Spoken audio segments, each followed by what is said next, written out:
અંકલેશ્વર 3 રસ્તા પાસે આવેલ શાક માર્કેટ ખાતે મુખ્ય માર્ગ પર થતી ટ્રાફિકની સમસ્યાના કારણે નગરપાલિકા દ્વારા દબાણો દૂર કરવામાં આવ્યા હતા।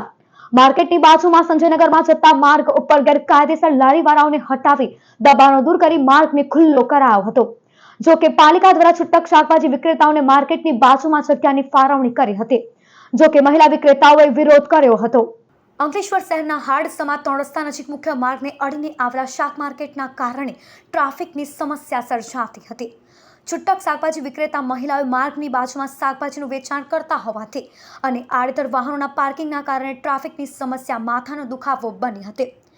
ત્યારે નગરપાલિકા દ્વારા માર્કેટ પાસેનું દબાણ દૂર કરી છૂટક શાકભાજી વિક્રેતા મહિલાઓને હટાવીને તેઓ માટે માર્કેટની બાજુમાં જગ્યાની ફાળવણી કરી હતી।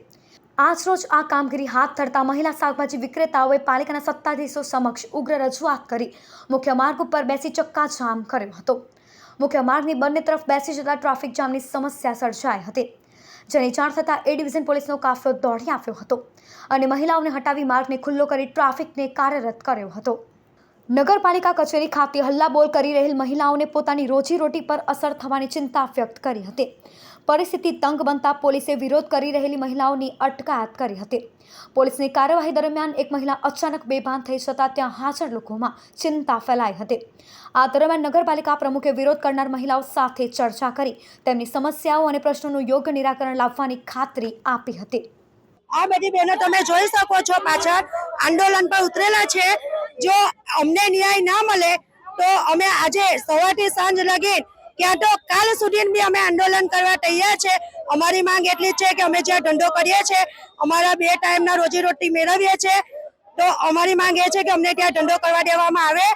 આજે બહારના લોકો વર્ષોથી અમે અહીંયા ધંધો કરીએ છીએ, બહારના લોકો આવીને ધંધો કરે છે અહીંયા, એમને કોઈ તકલીફ નથી, એમને કોઈ ટોર્ચર કરવામાં આવતું નથી।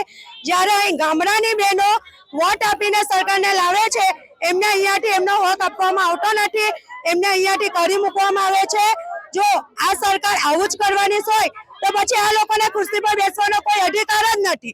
જ્યારે આટલી બધી 80 થી 70 લેડીઝને ન્યાય જો એ લોકો આપી શકતા નથી તો એમને ખુરશી પર કોને બેસાડ્યા? ખુરશી પર બેસાડવા વાળા બી આપણે જ છે। જ્યારે આપણે એમને લાવીએ છીએ તો એ લોકો કેમ આપણા જોડે આવું કરવામાં આવે છે કે બહારના લોકોને ધંધો કરવાની છૂટ છે ને અહીંયાની જે પબ્લિક છે, જે ગામડાની 2 ટાઈમનું રોજીરોટી મેળવવા માટે ગામડેથી લેડીઝ અહીંયા ધંધો કરવા આવે છે, એમને અહીંયાથી ઉઠાડી દેવામાં આવે છે।